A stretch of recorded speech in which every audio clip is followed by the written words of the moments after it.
So let's proceed with social mobilization. What is social mobilization?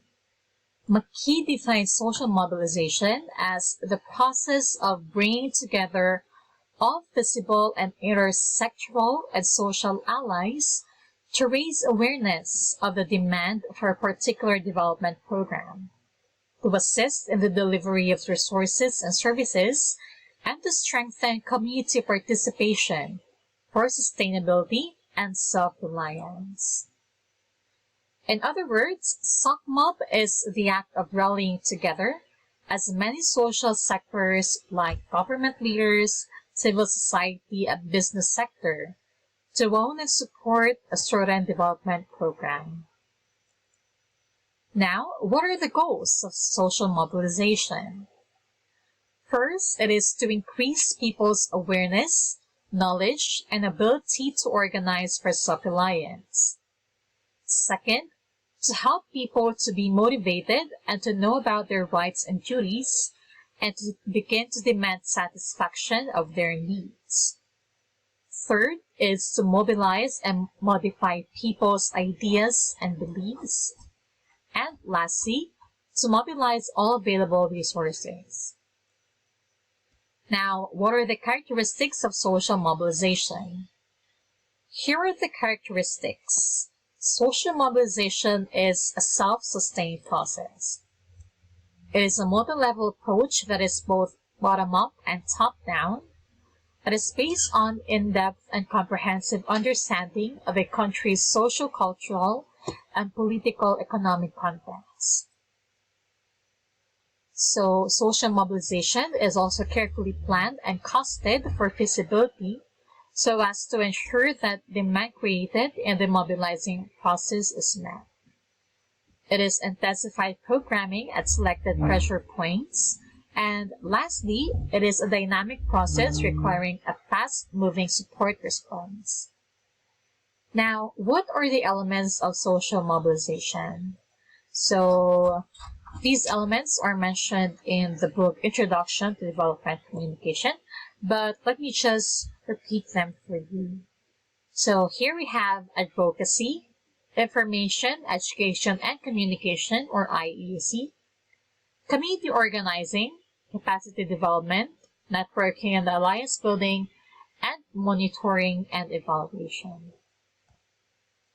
Next, here are the different types of social mobilization. So, to discuss this, I will also tell you the target sectors, or the sectors that are involved in the social mobilization process. So, under political mobilization, the targeted audience are the national policy and decision makers. So, here, this kind of mobilization aims at winning political and policy commitment for the necessary resource allocations. So the strategy that can be used are advocacy, lobbying, using ambassadors, as well as using mass media. Now, for the government mobilization, so the target sectors here are service providers and government organizations. So here we aim to inform and enlist the help of the said sectors. And the strategies that can be used are conducting training programs, study tours, coverage of the subject by the mass media. Now for the third, community mobilization. So it is aimed at informing and gaining the commitment of local, political, religious, and social and traditional leaders, as well as local government agencies, NGOs, groups, and cooperatives by conducting training programs, study tours, coverage of other activities by the mass media.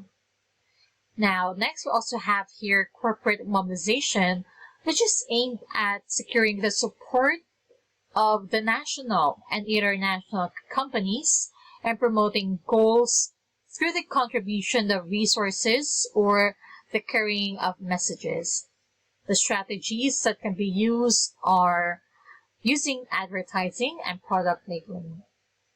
Last but not least, we have here the beneficiary mobilization, which are targeted at the program beneficiaries themselves.